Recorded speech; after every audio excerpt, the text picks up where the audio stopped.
Je voudrais du soleil vert, des dentelles et des théières, des photos de bord de mer, dans mon jardin d'hiver. Je voudrais de la lumière, comme en Nouvelle-Angleterre. Je veux changer d'atmosphère, dans mon jardin d'hiver. Ma fleur sous la pluie de novembre, tes mains qui courent, je n'en peux plus de t'attendre. Les années passent, qu'il est loin, là je tombe. Nul ne peut nous entendre. Je voudrais du Fred Astaire, revoir un latte. On this breaking story of pardons by Donald Trump, we are back with a special guest and our headliner in our recurring opening argument series. It is, of course, former Solicitor General Neil Katyal. He's argued dozens of cases before the Supreme Court and is an analyst with us at MSNBC. Good evening, sir. Good evening. Neil, I know you heard part of the conversation we just had in the earlier block. It was one of those times where I was a little bit at a loss for words. Before I get into any of my prepared questions for you, I have some. Your thoughts on all of this story? Yeah, so I heard Professor Murray talk about how her students were so disheartened they don't believe in impeachment or the press or the courts, and Trump seems to get away with everything. And I totally understand that sentiment. I really want to push back against it, Ori, though. I think this country has a robust tradition of law, and yes, the president's gotten away with so much, but I have news for him. The law is going to come after him. What he's doing is lawless. It's unprecedented. It breaks every rule in our constitutional democracy, and the law will find a way to catch up with him. He can pardon his Mar-a-Lago friends and pardon, his campaign contributors and this or that.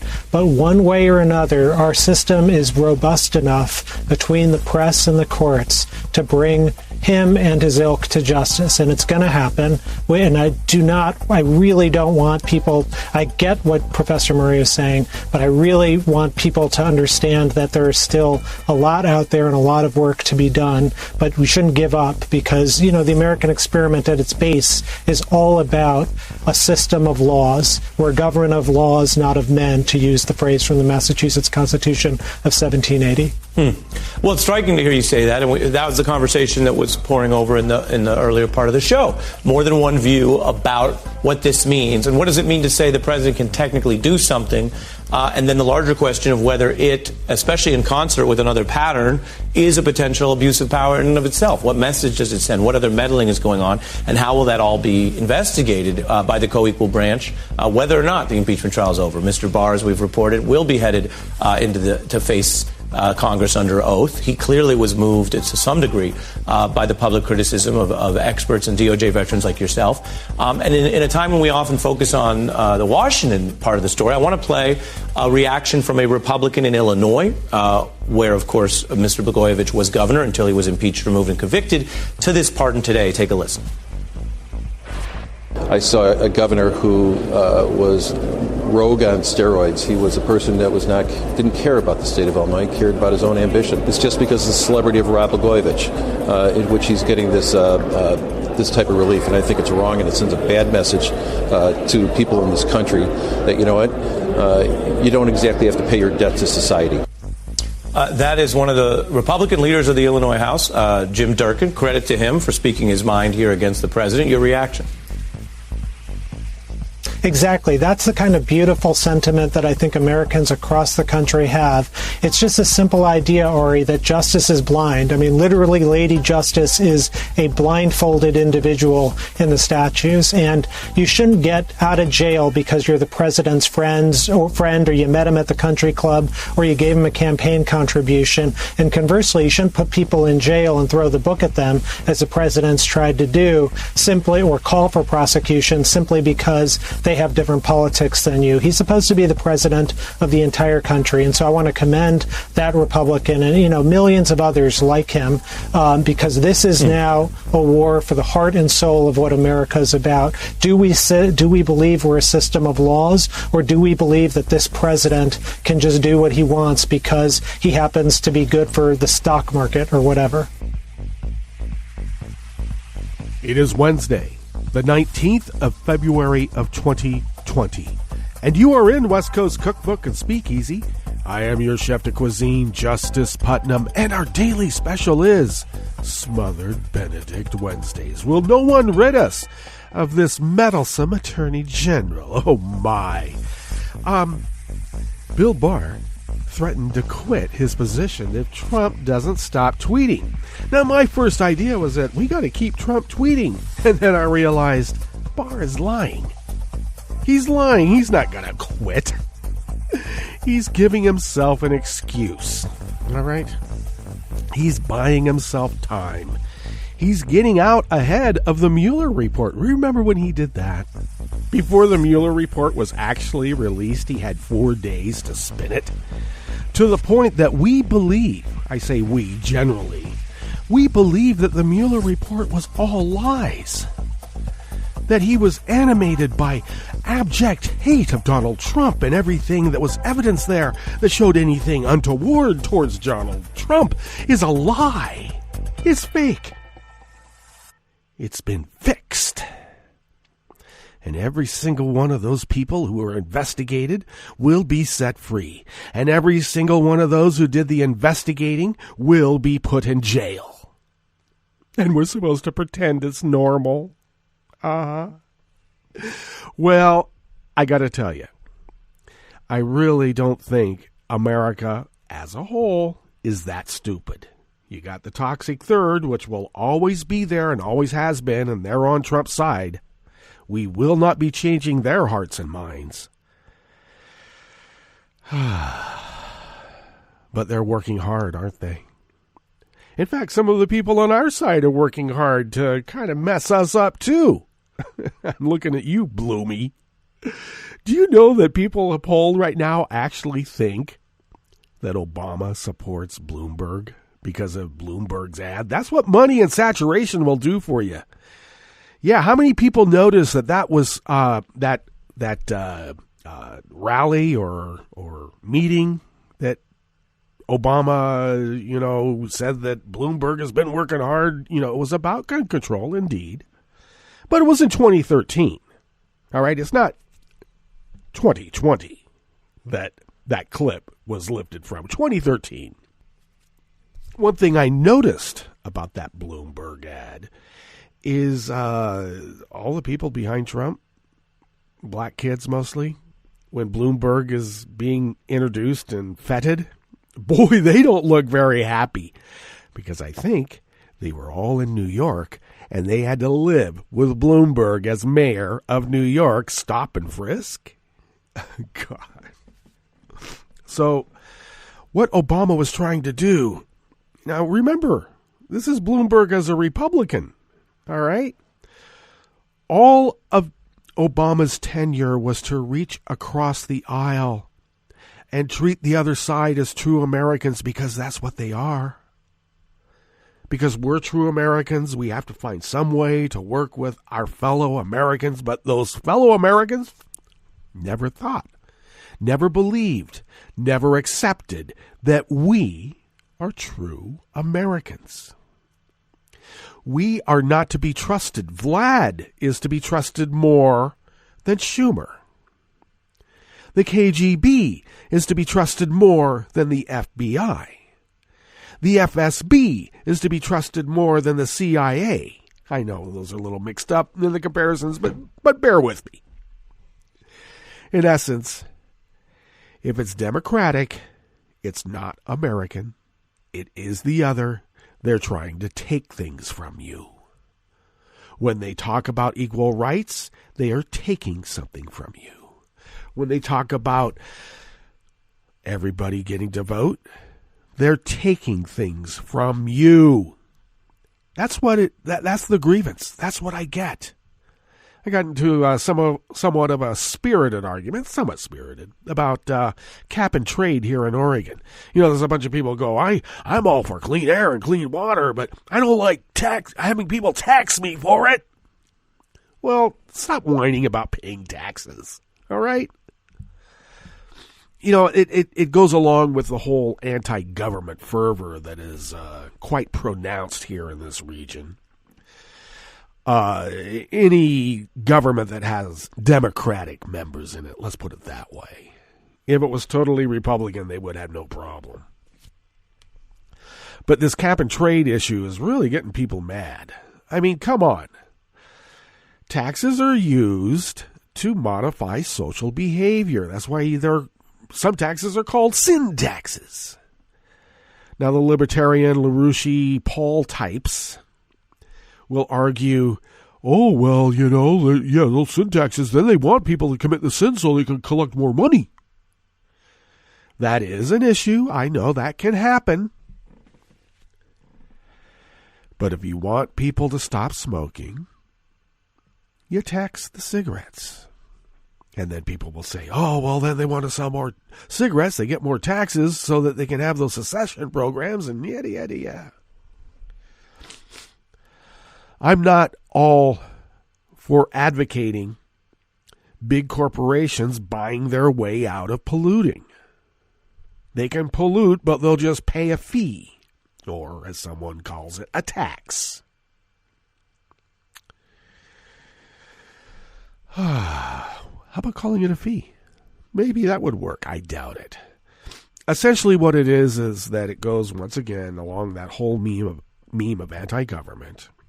Even though these Trump bro, LaRouche types mouth that they're for clean air and clean water, they don't believe in any of that stuff. They think it's gay. If you recycle, you're gay. If you want clean water, you're gay. Okay, well, I don't know. Does that mean that I'll suddenly be imbued with superior interior design skills? Is that possible? Please. And the confrontation goes on from there. A lot of gaslighting, a lot of gish galop. Now, I was accused of gaslighting, even though, you know, you present the facts. You get the other side, they appropriate your language and whatnot, and they do the Pee Wee Herman thing. And then you're scrambling to basically say, well, actually, or to prove that actually I'm not gaslighting, and here's the proof. While you're running around, they're adding more demands that you have to prove. That's the gish galop. Don't do it. Don't do it. I was accused of being combative. That's the term they use, combative. Because I use the example of, without government, we go back to the Wild West. With people peeing in the stream, upstream from your place. Any other number of things that occurred that we wanted to have government in at least come to our help. We needed a government to come to our help. Because we didn't want to have a range war. We didn't want to have to take on the rich rancher who's cut off all water to the town. Because he can.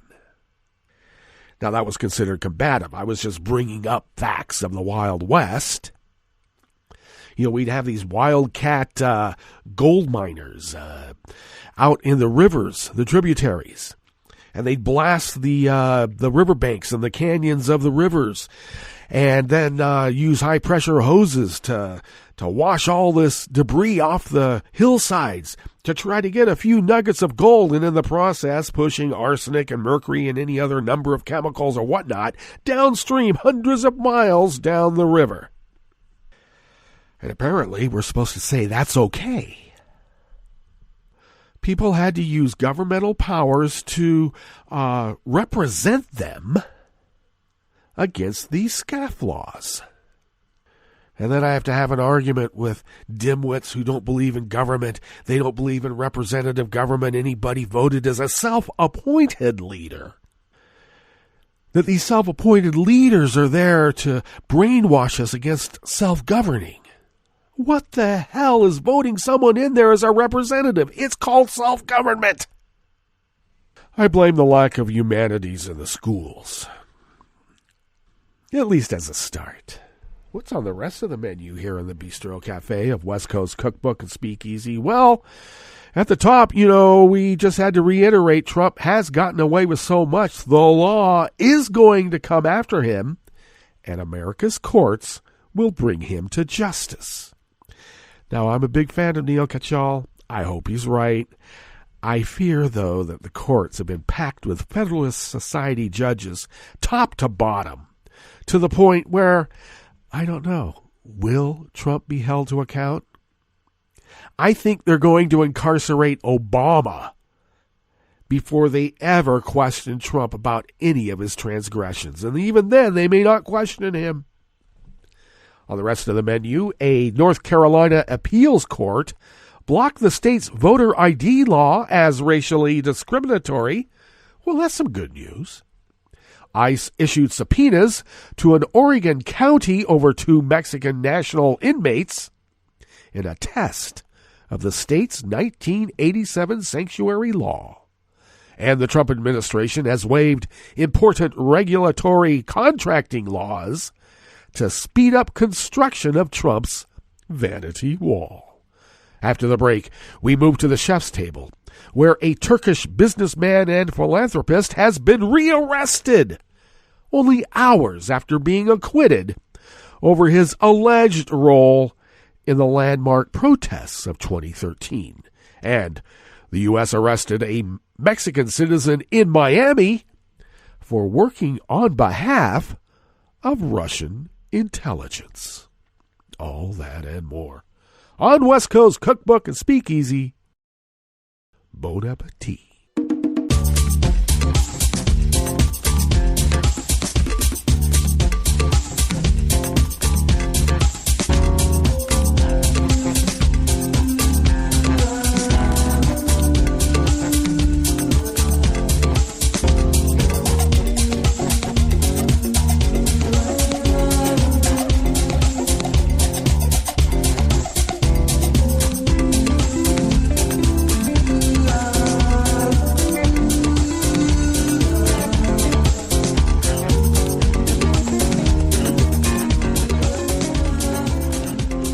At the bottom of our homepage at netrootsradio.com, to the right-ish of the page, right there by the social media scroll. You'll see it. It's scrolling. You will notice our chat room link, and that's a great place to engage us. And Kelly Lincoln monitors the chat room, and thank you, Kelly, for doing so. To the leftish of the chat room link at the bottom of our homepage at netrootsradio.com is the link to our Patreon page. Of course, that's where you can become a recurring Patreon of this endeavor of Resistance Radio. You know, we have been resisting for over 8 years, going on 9 years now, of 24/7, 365 continuous resistance broadcasting. And we've been able to do it because of your generosity. If you could afford the cost of an espresso-type coffee drink, say, and you could afford that and send it to us once a month, we are able to stretch those dollars beyond compare because we're quantum mechanics, all right? We can stretch those dollars on the quantum level, and that's how we've been able to pay these bills and, as I mentioned before, amass the funds to replace the workhorse machinery that has been working for over 4 years now, because we replaced these machines about halfway through this endeavor so far. And it looks like we're ready to replace the ones that we've been using. They won't be completely thrown away, of course. They'll just be put to pasture and not have to work as workhorses. But your generosity is allowing us to get those funds, and we thank you. If you would like to follow Netroots Radio on Twitter, it is so simple. Just go to @Netroots Radio. Tom takes care of that, and we thank Tom. I take care of @Justice Putnam. That's an N-A-M. Okay, not man. It's man spelled backwards. And I post the show notes and links diary on Daily Codes about 10 minutes before showtime. And they get that linked up on @Justice Putnam and other social media platforms. Isn't that fun? Follow the show on Twitter at Cookbook West, and pick up podcasts by way of Spreaker, Stitcher, TuneIn, iHeart, YouTube, iTunes, etc., etc., etc. All right, let's get into this first offering here in the Bistro Cafe of West Coast Cookbook and Speakeasy, Smothered Benedict Wednesdays. Now, we are not trying to perpetuate any violence upon the clergy. No. This isn't a scene out of Beckett. But I will say that it is a lovely egg dish with a velvety hollandaise sauce. Not clinging, not too starchy, but velvety. This first offering of the Bistro Cafe is by Daniel Trotta, and he comes from Reuters. A North Carolina appeals court blocked the state's voter identification law from going into effect, finding it was a discriminatory attempt to suppress the black vote. And that's considered a victory for Democrats and voting rights advocates. Wait until Trump and Barr find out. Just wait. Or how about Roberts? He doesn't like people voting. The appeals court reversed a lower court decision that denied a preliminary injunction against a law requiring voters to produce a photo ID at the polls. The ruling puts the voter ID law on hold until the underlying lawsuit challenging it is decided, likely blocking it for the November 2020 election. Wow, that is a win. The law did include a provision allowing people without proper ID to still vote, but the appeals court found that the provision was burdensome and that the discriminatory intent of the law was especially evident in those exceptions. Such a choice speaks more of an intention to target African American voters rather than a desire to comply with the newly created amendment in a fair and balanced manner, the three-judge panel said in its 45-page ruling. In December, a federal court issued a preliminary injunction against the same voter ID law, finding that it was at least partially motivated by an attempt to discriminate against certain voters in violation of their rights to equal protection under the law as guaranteed by the U.S. Constitution. But the state appeals court found it was justified in claiming jurisdiction over the issue. The appeals court then reversed another three-judge panel in the lower Wake County Superior Court, which had allowed the voter ID law to remain in effect pending trial. Republican-led legislators in several states have passed similar voter ID laws, arguing they needed it to prevent voter fraud. Really? You mean Democratic voters voting as fraudulent? Is that how you look at it? I think that's how you look at it. But critics, including Democrats and voting rights advocates, call the laws an effective way to attempt to suppress votes from African Americans who are both more likely to vote Democratic and lack the needed identity cards. Extensive research reveals that fraud is very rare and voter impersonation is virtually non-existent. The Brennan Center for Justice said in its ongoing voter fraud project, the law in question originated from a 2018 ballot initiative passed by voters to require photo ID before balloting. The initiative also assigned to the state legislature the task of writing a law detailing the requirements. After the Republican-led legislature passed such a law, Senate Bill 824, Democratic Governor Roy Cooper vetoed it, only to have his veto overridden.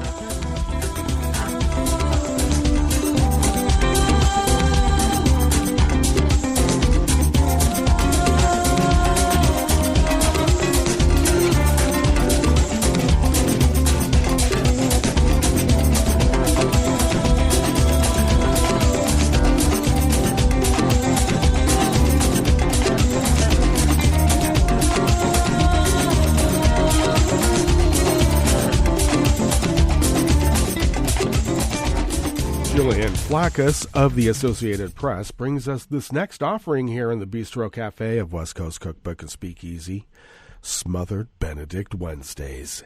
U.S. Immigration and Customs Enforcement subpoenaed a sheriff's office in the suburbs of Portland, Oregon for information about 2 Mexican citizens wanted for deportation, a move that is part of a broader escalation of the conflict between federal officials and local government agencies over so-called sanctuary policies. ICE, the Homeland Security Agency responsible for arresting and deporting people in the U.S. illegally. Excuse me, AP. I know you think it's illegal. It's not. They're undocumented.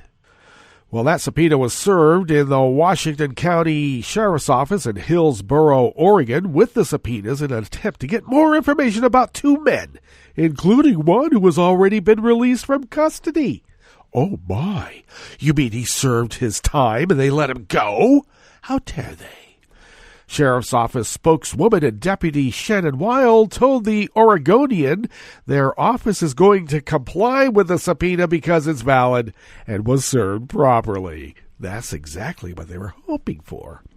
Proponents of sanctuary policies say they allow people to feel safe reporting crime without fear of deportation, while those opposed to them say the inability of local law enforcement to cooperate with federal immigration Gestapo authorities. Well, that helps shield criminals.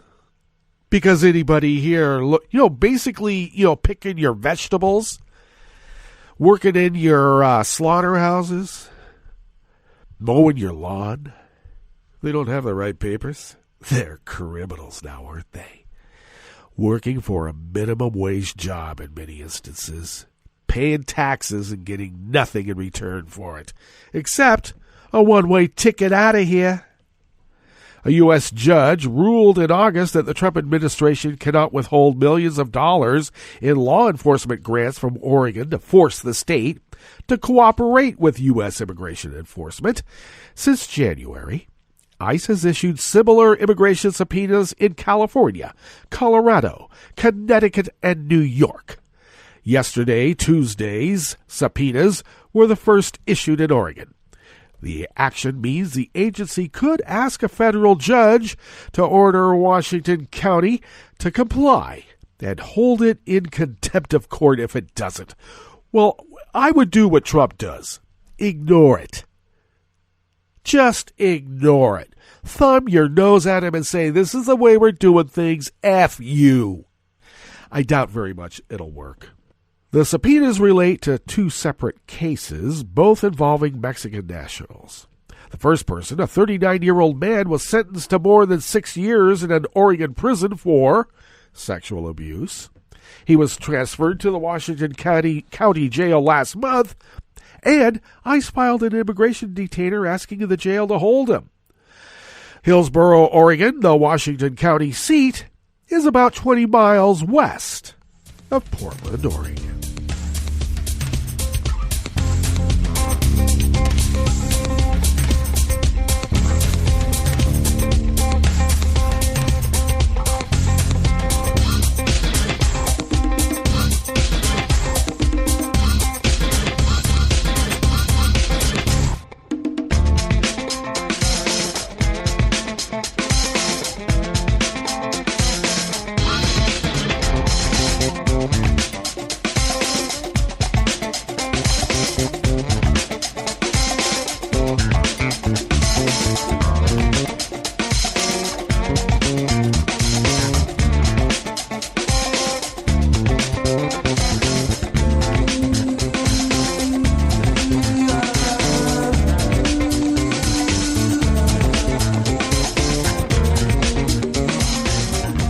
Elliot Spagat, also of the Associated Press, brings us this final offering here in the Bistro Cafe of West Coast Cookbook and Speakeasy.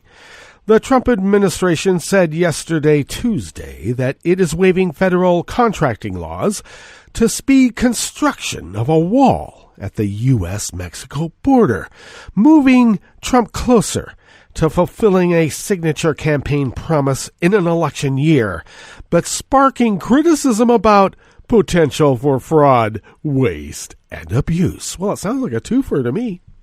The Department of Homeland Security said waiving procurement regulations will allow 177 miles of wall to be built more quickly in California, Arizona, New Mexico, and Texas. You know, this is almost like using contributions at a charity that you've been raising money for and using that to buy a life-size oil painting of yourself. This is almost like fabricating a Time magazine cover with your image on it.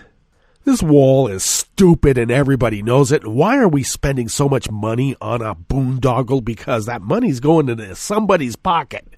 You know that there's some OLC memo somewhere that says none of this money goes into the United States Treasury. It goes into Trump's pocket. And then there will be an OLC memo after Trump is left, and we happen to regain the presidency again. There'll be an OLC memo that this president is not allowed to, suggest the budget be spent on things like, Medicare. You just know it. The acting, there's always acting. There's nobody that's confirmed, because if anybody was confirmed, they wouldn't have been confirmed, because they're all crooks. So essentially, the dismantling of our democracy is by acting. Acting. The acting Homeland Security Secretary, Chad Wolf, is exercising authority under a 2005 law that gives him sweeping powers to waive laws for building border barriers. Oh, you mean the 2005 law that said, we don't have to pay, out-of-state contractors the contracted law wage, which I believe was $15 an hour? Because Bush said, we had this really terrible hurricane, and we got to speed up stuff, and we got to really, displace a bunch of black people from New Orleans because they called it Chocolate City, and that means we're never going to win there. We got to change our fortunes. That 2005 law that allowed outside contractors to come in and be paid less than minimum wage. Oh, how about the Macondo well blowout? He tried to push that through also. Oh, we can't pay prevailing wages. We have an emergency. So Chad Wolf is using that law. The Trump administration said the waivers will allow at least 94 miles of wall to be built this year, bringing the Republican leader closer to his goal of about 450 miles. That's nice. He only has about, 2,600 some odd miles left. I guess he will have to have a few more terms of his presidency to fulfill that promise now, won't he? Well, let's get to our break. And when we get back from that break, we are going to go through weather from around the world and finish up with the stories that we have curated for you today. You are listening to West Coast Cookbook and Speakeasy, and we will be right back. You are listening to netrootsradio.com. Please hang up and try again.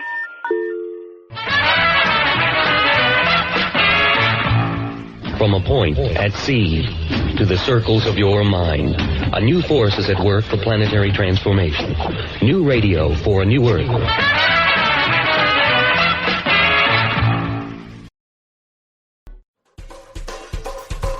This is Scientific American's 60-Second Science. I'm Suzanne Bard. Dogs began to diverge from wolves tens of thousands of years ago when their wild ancestors started interacting with humans. Over time, domestication shaped canine behavior, and today dogs are especially adept at understanding cues from humans. For example, when a person points at a bowl, a pet dog will usually approach it. All kinds of complex pointing gestures have been tried with pet dogs, and they seem to be good at it.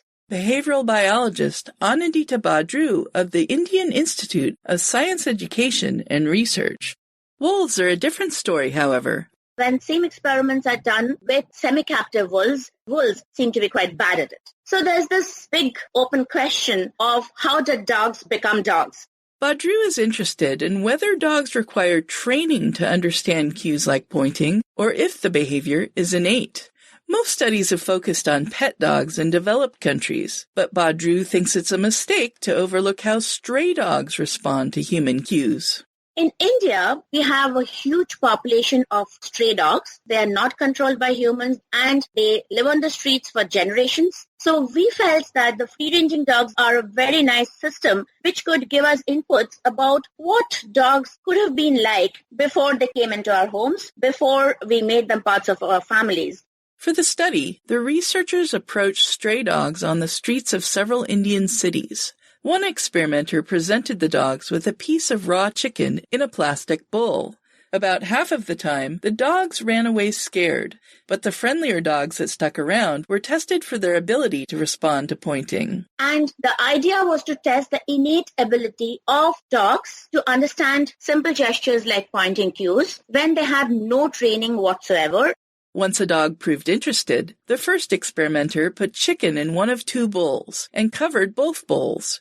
A second experimenter, who had no knowledge of which bowl contained the meat and thus could not give subconscious cue information, pointed at one of the bowls while the dog watched. And then in this experiment, about 80% actually followed the point and went to the bowl that we pointed towards. That result was true whether the experimenter pointed at it just momentarily or for an extended period of time. Badru thinks this demonstration provides evidence that training is not required for dogs to understand complex pointing cues. The study is in the journal Frontiers in Psychology. Perhaps further studies with feral canines can help reveal more about what makes dogs our best friends, apparently even when a person and a dog have just met. Thanks for listening. For Scientific American's 60-Second Science, I'm Suzanne Bard. This program is presented by the Centers for Disease Control and Prevention.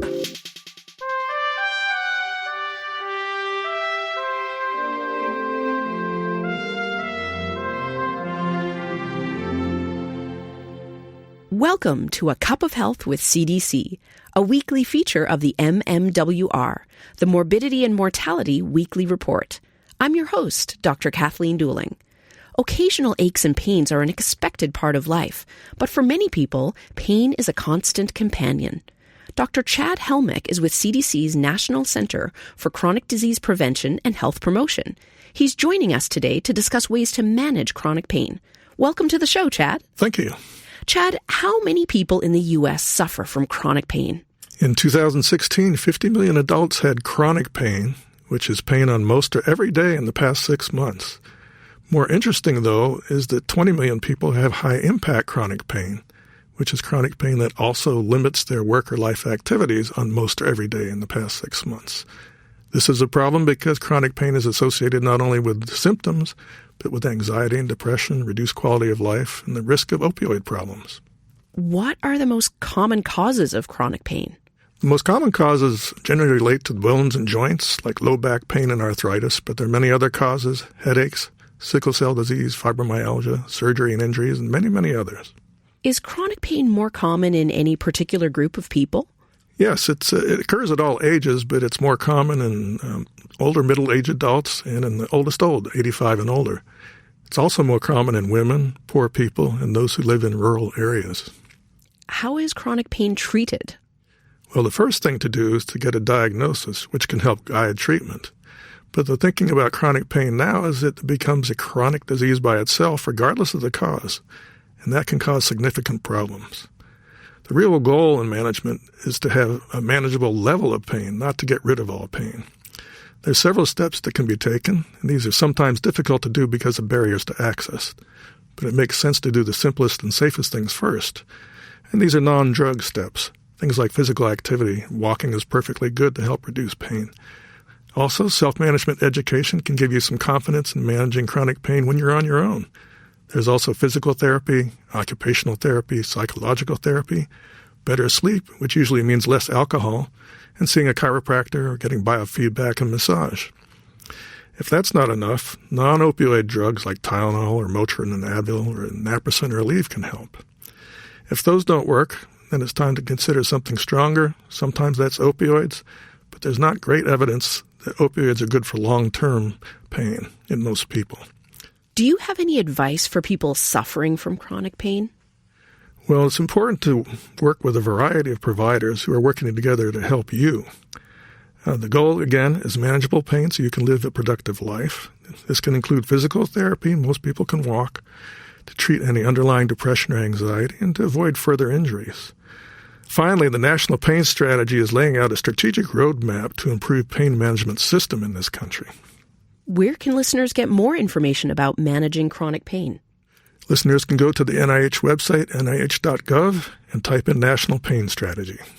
Thanks, Chad. I've been talking today with Dr. Chad Helmick about ways to manage chronic pain. If you're experiencing daily pain, talk with your healthcare provider to ensure you have the correct diagnosis and know how to manage your condition. Until next time, be well. This is Dr. Kathleen Dooling for A Cup of Health with CDC. For the most accurate health information, visit cdc.gov or call 1-800-CDC-INFO. Hi, I'm Tom Harbin, and since you're listening to netrootsradio.com, show your progressive side and go to the donate button on the bottom of the homepage. It's progressives like you who power Netroots Radio and keep the progressive message beaming everywhere 24 hours a day. Just go to our donate button at the bottom of netrootsradio.com. Thank you for keeping progressive radio at full power.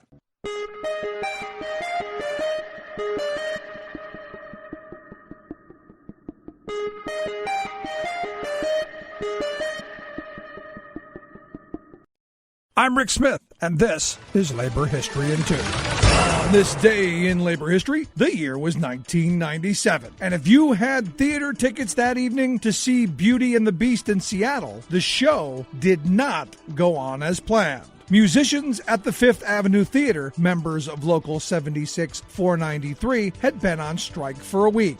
At issue was their compensation for performance. The union believed their wages were far below the industry standard for similar markets. The theater managers refused to budge. The union went out on strike, canceling 8 performances of the much-anticipated Disney Broadway musical. But this was the last night the theater stayed dark. Management brought in replacement musicians. The curtains rose with the scab musicians playing inside, while the picketers marched outside. The Musicians Union had a long history in Seattle. Local 76 was first formed in 1898. 60 years later, they joined the Black Musicians Local 493, integrating the union for the very first time. 18 members of the Local 76 participated in the Fifth Avenue Theater strike. 4 additional Disney musicians refused to play. Community solidarity for the strikers was strong. Each night, hundreds would join the picket lines as a brass band played outside the theater. Violinist Libby Poole Presley was impressed by this show of support, saying, "I was floored. Here were hundreds of people helping us out in a stunning show of labor and community solidarity. To us striking musicians, it felt like magic to have the power of that many people behind us."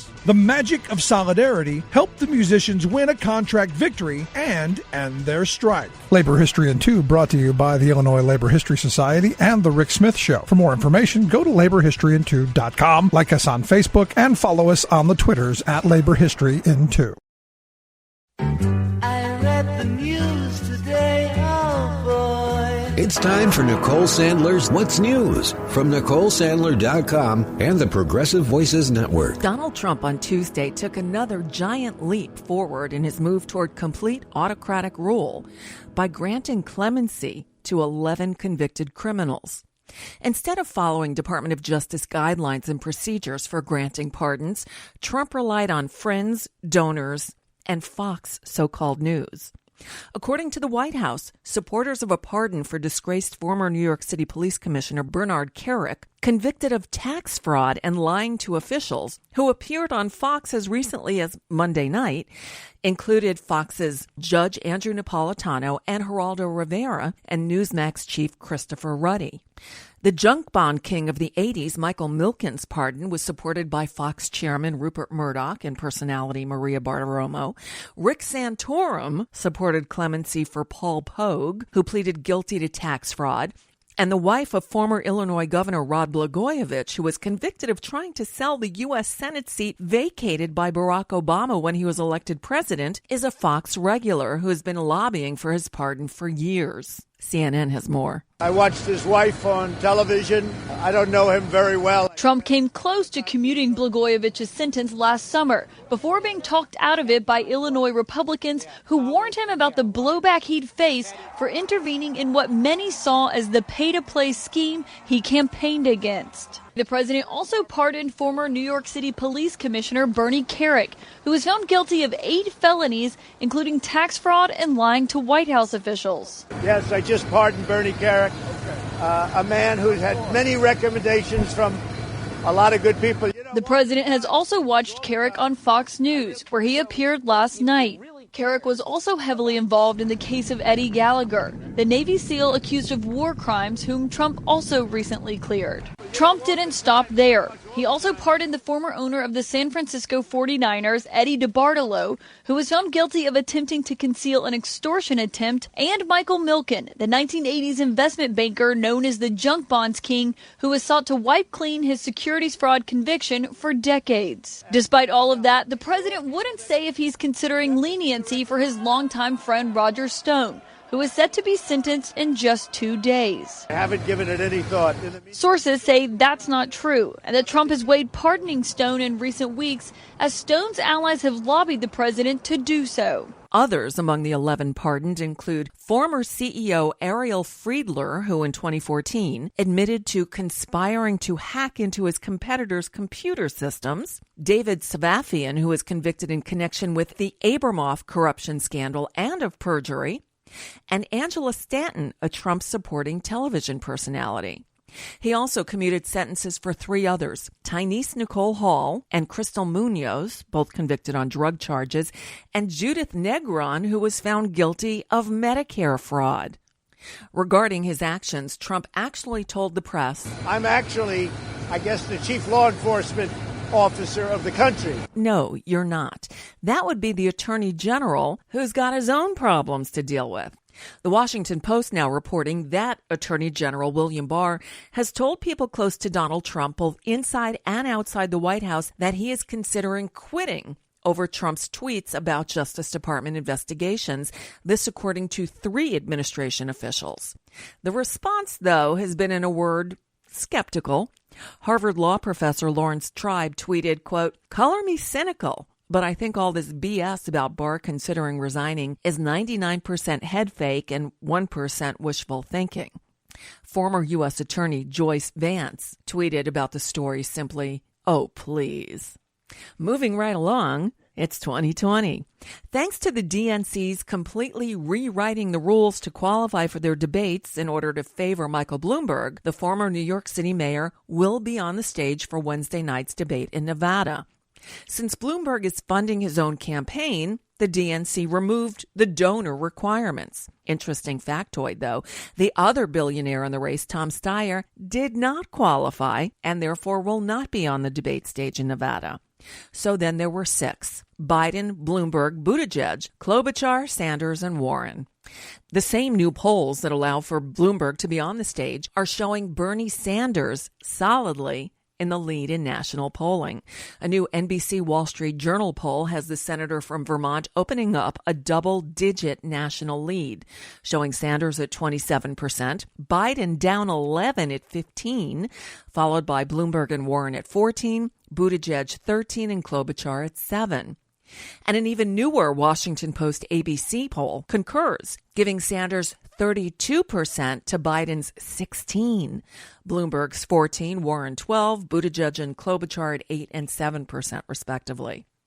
And a new nonpartisan Public Policy Institute of California poll finds Bernie favored by 32% of likely voters in the Super Tuesday, March 3rd California primary, followed by Biden at 14%, Warren at 13%, and Bloomberg and Buttigieg both at 12%.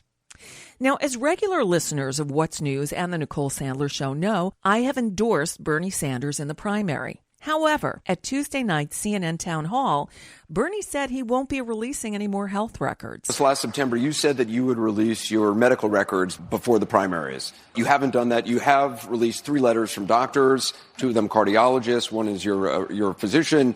Is releasing full medical records, is that no longer something? Now, we have released, I think, Anderson, quite as much as any other candidate has. We released 2 rather detailed letters from cardiologists, and we released a letter that came from the head of the U.S. Congress medical group, the physicians there. So I think we have released a detailed report, and I'm comfortable with what we have done. And by the way, if you think I'm not in good health, come on out with me on the campaign trail, and I'll let you introduce me to the 3 or 4 rallies a day that we do. How's that? But just to be clear, you don't plan to release any more records? I don't think we will, no. In my opinion, for a 78-year-old candidate who suffered a heart attack a few months ago, that's unacceptable. Sanders needs to provide comprehensive medical records and must take extra care to choose a running mate who could easily step into the commander-in-chief role if necessary. And it's that time of year again. The White House Correspondents' Dinner is coming up on April 25th and is once again inviting a comedian to roast the president and the press. Hassan Minhaj, who performed at the dinner in 2017, will be back as the featured entertainer, and Kenan Thompson will host the evening.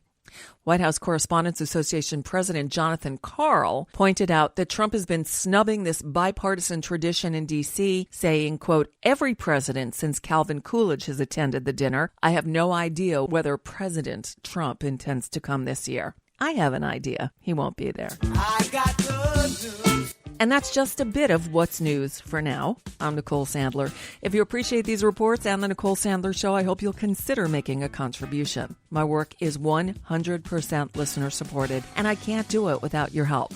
Find out more at NicoleSandler.com, and please click on that donate button.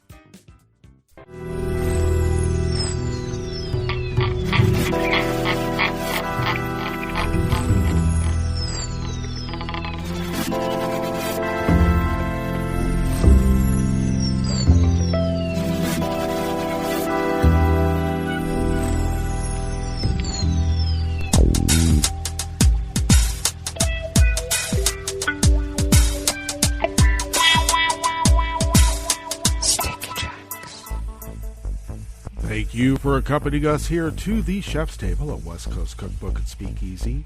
Smothered Benedict Wednesdays. We always begin weather from around the world along the banks of the Rogue River in the Rogue River Valley of Southern Oregon on the west coast of the continental United States of America, where it is currently 25 degrees Fahrenheit. Sunny conditions should prevail throughout the day. We are expecting a high probably about mid-afternoon of about 58 degrees Fahrenheit. Whoa. Overnight lows will be in the mid-30s, expecting a high tomorrow of 60. Overnight lows in the mid-30s, well, pretty much for the next 4, 5, 6, 7 days, they say. We are expecting some rain on Sunday. We have had some weather downgraded from a snowy mix to just rain, but with those overnight lows in the mid-30s, you never know. There might be some kind of freezing somewhere. So abundant sunshine, winds light and variable today, tonight, and tomorrow. And right now, pollen is rated at none. The air quality index locally is good at 32 parts per million, and daytime UV index is moderate at 3. Barometric pressure is rising at 30.22 inches.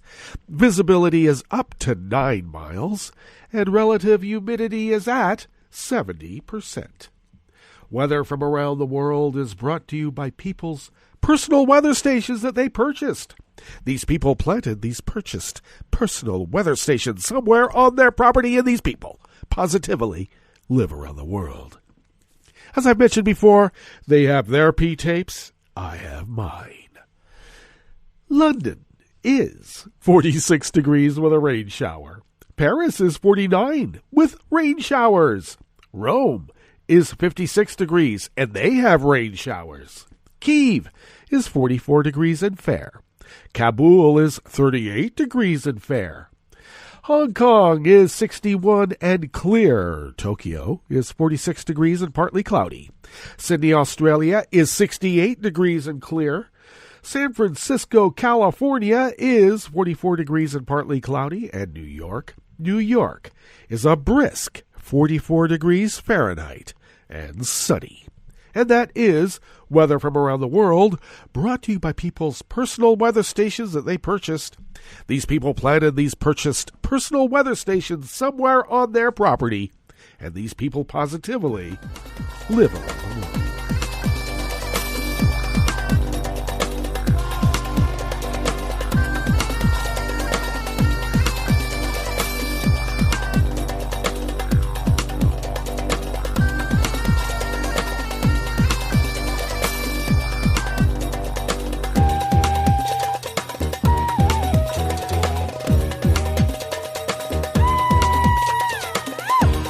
First amuse-bouche here at the chef's table at West Coast Cookbook and Speakeasy. Smothered Benedict Wednesdays is out of Reuters by Darren Butler and Ali Kukagakman. A prominent Turkish businessman was rearrested hours after being acquitted over his alleged role in a landmark 2013 protests. A police spokeswoman said today, in a move decried by foreign observers, opposition lawmakers, and rights activists. Osman Kavala, a businessman and philanthropist, was among 9 people acquitted on Tuesday yesterday of an alleged role in organizing the Gezi Park protests 7 years ago, which posed a major challenge to then Premier and now President dictator Erdogan.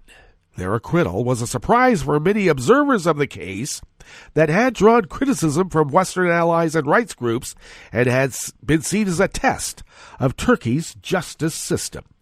Kavala's rearrest at the order of prosecutors was in connection with a failed coup attempt in 2016. The Gezi Park unrest was at the time one of the biggest challenges faced by Erdogan since his AK party first came to power in 2002. Responding to the acquittals, Erdogan slammed the protesters but said he respected the ruling. Oh, did he now?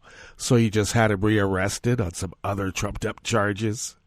That's how your hardcore baklava government works.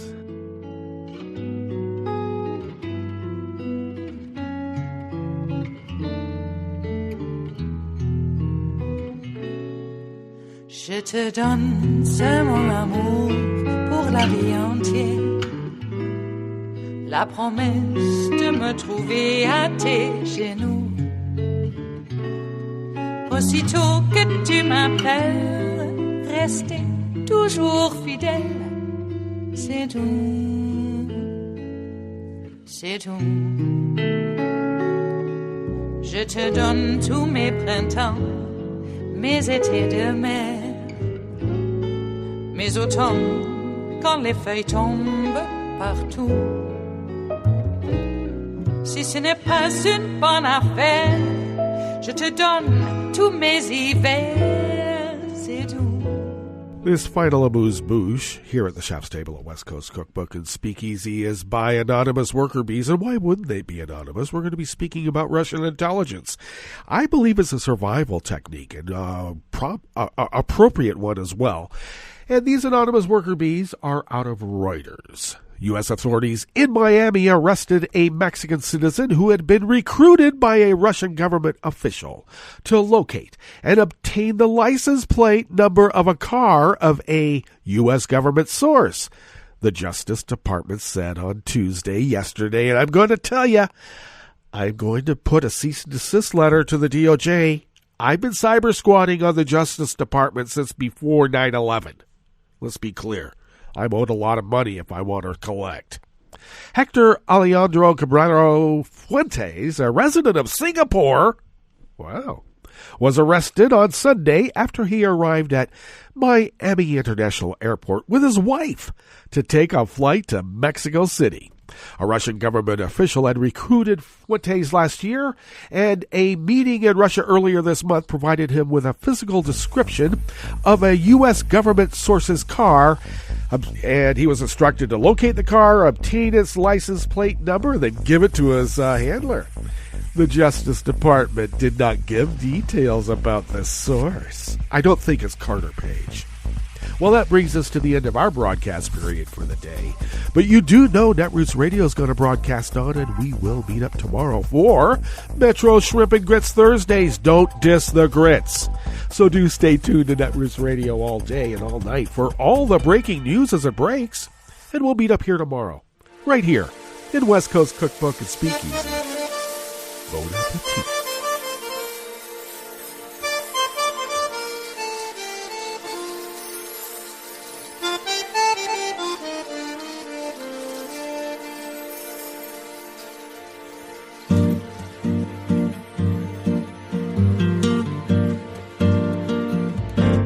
Je voudrais du soleil vert, des dentelles et des théières, des photos de bord de mer, dans mon jardin d'hiver. Je voudrais de la lumière, comme en Nouvelle-Angleterre. Je veux changer d'atmosphère, dans mon jardin d'hiver. Pas fleur sous la pluie de novembre, tes mains qui courent, je n'en peux plus de t'attendre. Les années passent, qu'il est loin, là je tombe. Nul ne peut nous entendre. Je voudrais du Fred Astaire, revoir un latte Goël. Je voudrais toujours te plaire dans mon jardin d'hiver. Je veux déjeuner par terre, comme au long de golfe clair. T'embrasser les yeux ouverts dans mon jardin d'hiver.